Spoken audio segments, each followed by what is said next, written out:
Nos hablará hoy de la metamorfosis de las miradas.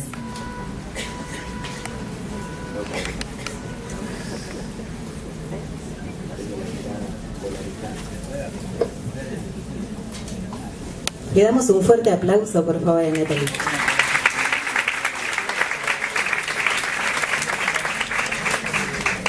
Muy buenos días a todos. Bueno, mi propuesta se llama la metamorfosis de las miradas. Esto tiene que ver a que yo trabajo en rehabilitación y los que trabajamos en rehabilitación generalmente sabemos que se suele trabajar en equipos interdisciplinarios, o sea, equipos conformados por médicos, enfermeros, fonoaudiólogos, terapistas ocupacionales, kinesiólogos, psicólogos. Y lo que veo con frecuencia, lo que vivo todos los días trabajando, es lo complejo que suele ser para todos hablar de sexualidad cuando alguna persona con las que trabajamos nos hace alguna pregunta o tiene alguna cuestión que tenga que ver con esto.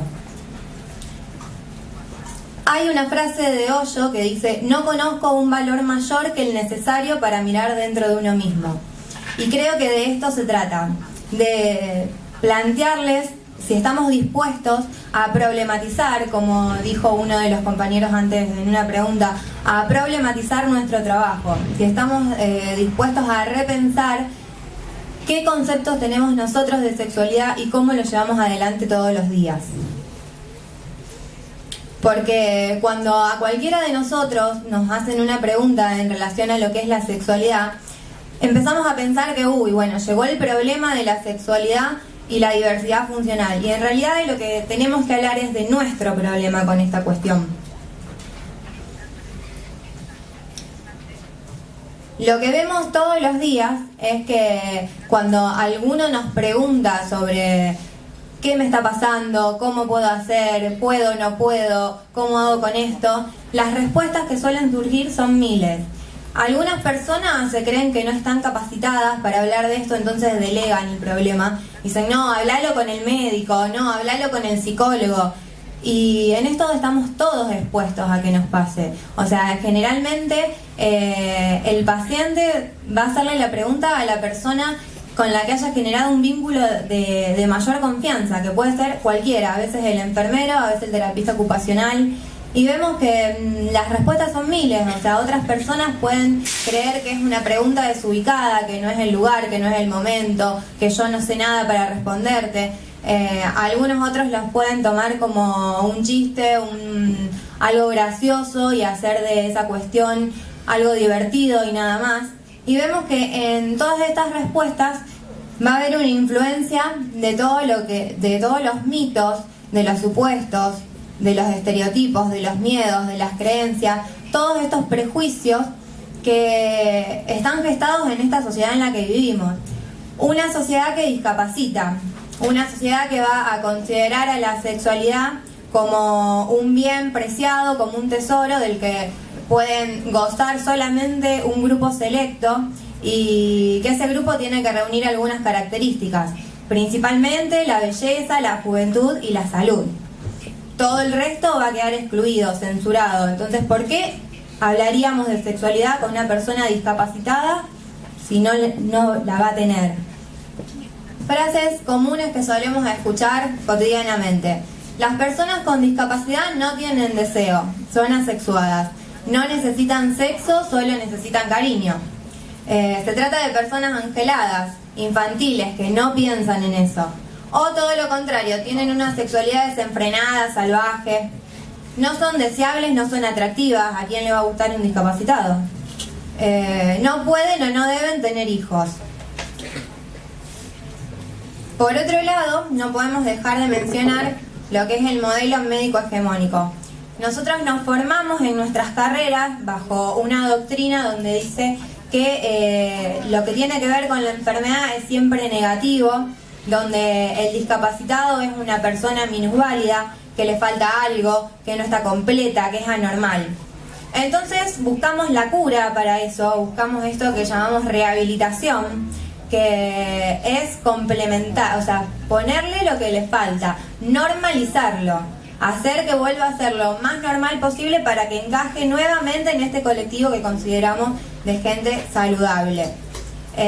Si nosotros seguimos comprando este modelo médico hegemónico donde el médico es el que tiene el poder para habilitar, deshabilitar y donde ponemos todas estas connotaciones negativas, vamos a ver que esos conceptos se van a reflejar en lo cotidiano de nuestras prácticas. Tenemos que empezar a pensar en un modelo superador a esto.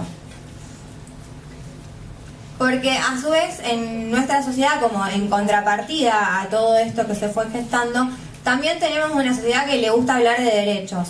Y surgen todos los derechos del niño, de la mujer, el derecho de los homosexuales, los derechos de los discapacitados. Tenemos los derechos a la sexualidad que nos dicen, nos habilitan a que podamos gozar de una sexualidad plena, que podamos decir qué nos genera placer, con quién, cómo. Los derechos están, hay convenciones que se firman, que están todos de acuerdo y los avalan. Ahora, la pregunta es, con estos derechos que tenemos, ¿qué hacemos como equipo de salud para propiciarlos? ¿Y cómo intervenimos para que se cumplan? ¿Qué acciones concretas nosotros llevamos a la práctica? Porque lo que importa es la acción, el derecho está. Bueno, yo de lo que les voy a hablar en realidad es de todo lo que hacemos para hacer lo contrario, que es no garantizarlo. Por un lado vamos a hablar de lo que es la relación médico-paciente, que lógicamente va a estar influenciado por todos estos prejuicios que traemos. Y en general lo que se ve en la consulta es que a la persona con discapacidad se la considera como un ser infantilizado, que no nos da dudas si comprende o no comprende, por ende no le vamos a dar mucha participación en lo que sea decidir sobre su cuerpo, sobre un tratamiento.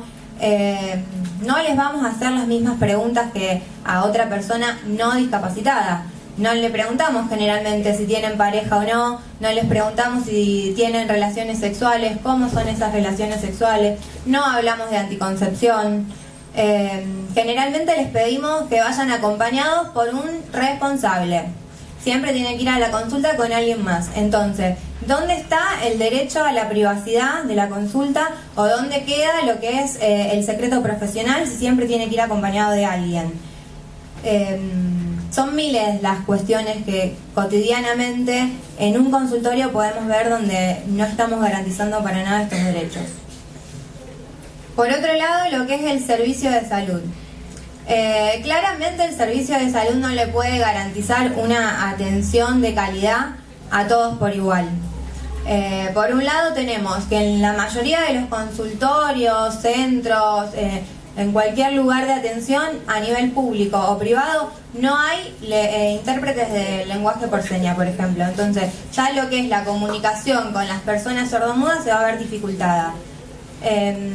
Todo lo que sean las campañas de prevención, de salud, de promoción y las que tienen que ver principalmente con la sexualidad nunca van destinadas a las personas con alguna discapacidad. Todo lo que sea material en sistema braille hay muy poco contado, o sea, yo sinceramente nunca vi. Lo que sea en dispositivo audiovisual tampoco, no tenemos ninguna campaña, ninguna destinada a las personas que tengan alguna alteración sensorial. Vemos que cotidianamente el servicio de salud pone este límite, esta barrera a lo que es el acceso y a lo que es la calidad del servicio. Las barreras físicas, bueno, millones. Desde lo que es posibilitar el acceso a los lugares, como contar con rampas, con barrales en todos los lugares, eso no existe. El tamaño de los consultorios, generalmente las puertas no permiten el ingreso de una silla de rueda o el consultorio es muy chiquito y la movilidad que pueda tener el paciente adentro se ve muy limitada.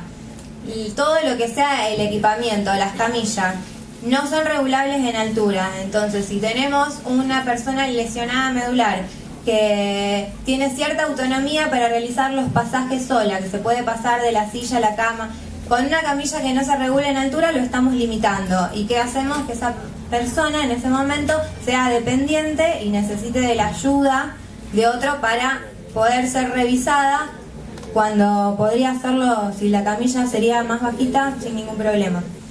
lo que es el equipamiento, como antes hablaban de lo que eran los consultorios odontológicos, los consultorios de oftalmología, los equipamientos, no contemplan lo que es la atención de un paciente que está en una silla de ruedas, las dimensiones que ponen como una barrera para poder ser evaluadas correctamente con esos equipos. En lo que es la institucionalización, bueno, en este punto vemos que todos los derechos van a ser mucho más, van a correr mucho más peligro de no ser respetados. Las personas que están institucionalizadas, generalmente uno de los derechos del que están privados es el de la privacidad.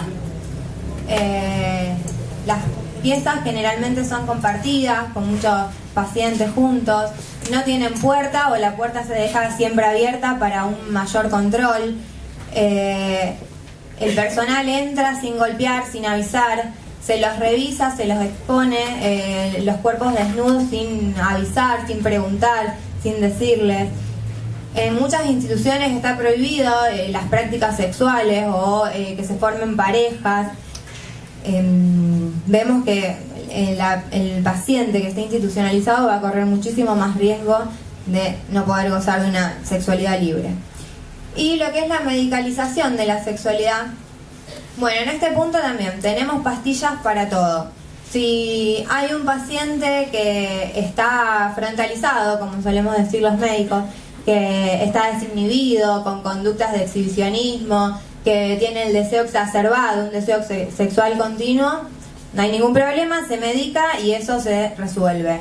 Si tenemos el caso contrario, un paciente que está sin deseo, que está depresivo, que no tiene una erección, también hay una pastilla que soluciona ese tema. Lo mismo en las mujeres, si no tienen lubricación, si no tienen deseo, se le dan hormonas. Y tenemos un amplio catálogo de productos farmacológicos para ir resolviendo cada uno de estos problemas. Y así va a haber una cola de pacientes, tanto con alguna diversidad funcional o no, que van a ir por esa pastillita mágica que les va a solucionar su problema. Ahora, en el consultorio, ¿quién se pone a pensar o a hablar sobre qué está pasando con el deseo? ¿De quién es el problema? Si del familiar que lo trae o de la pareja, o realmente es un problema del paciente. No nos ponemos a pensar qué le pasa a ese cuerpo, o sea, directamente medicalizamos. Como para ir terminando, hay un fragmento que está extraído de la erótica del encuentro, que dice que si uno se define por lo que no tiene, por lo que le falta o por lo que no puede, se convertirá a sí mismo en una botella medio vacía. Al contrario, si uno se define por lo que sí tiene o por lo que sí puede, se convierte a sí mismo en una botella medio llena. Al final parece que tanto el contenido como el continente son lo mismo, pero no es lo mismo ser una botella medio vacía que ser una botella medio llena. Y de eso se trata mi propuesta, de proponerles que empecemos a llenarnos, que empecemos a replantearnos conceptos, que empecemos a transformar nuestra